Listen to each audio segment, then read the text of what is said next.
ফরিদপুর সদর উপজেলার ঈশান গোপালপুর ইউনিয়নের চিত্র এটি। ভারী বর্ষণে সৃষ্ট জলাবদ্ধতার কারণে পানিতে ডুবেছে ফসলি জমি। কষ্টের ফসল হারিয়ে দুশ্চিন্তায় দিশেহারা কৃষক।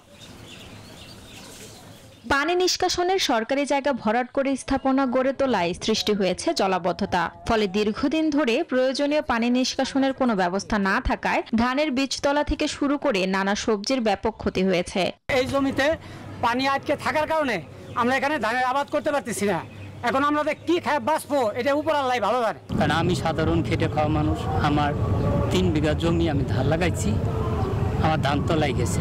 আমি এই পোশাক লাগাই সংসার চালাই, এই পোশাক বিক্রি করি অনেক টাকা, এবার বিক্রি করতে পারি নেই। খেতে পানি বেজে মনে করেন যে শেষ হয়ে গাছ মনে করেন লাল হয়ে গেছে, এই গাছের ফসল ধরবি না। এদিকে কৃষকদের অভিযোগ, একটি প্রভাবশালী মহল কম দামে জমি কিনতে তাদের উপর এমন নির্যাতন করছে। মামুন গ্রুপ সে জমি আমাদের এই পানি আটকা দেওয়ার কারণ সে সস্তায় জমি কেনার জন্য এখানে 3টি ব্রিজ রয়েছে, 3টি ব্রিজের মুখ বন্ধ করে দিয়েছে। ফলে হাজার হাজার কৃষক পানির তলে প্লাবিত।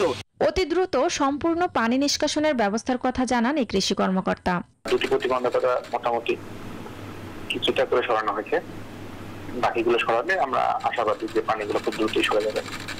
ইতিমধ্যে প্রেসিডেন্ট একটা পদক্ষেপ নিয়েছেন, সেখানে স্বল্পভাবে একটা ব্যবস্থা নেওয়া হয়েছে। কৃষি ও কৃষক বাঁচাতে সরকারি জায়গা দখলমুক্ত করে পানি নিষ্কাশনের জন্য সরকার দ্রুত প্রয়োজনীয় ব্যবস্থা গ্রহণ করবে, এমনটাই প্রত্যাশা সংশ্লিষ্টদের। Desk report, news 24। বান্ডেল থাকলে প্রতি সেনমানিতে টাকা বাঁচবে। বিকাশ সেনমানি বান্ডেল কিনে জিতুন প্রতি লেনদেনে।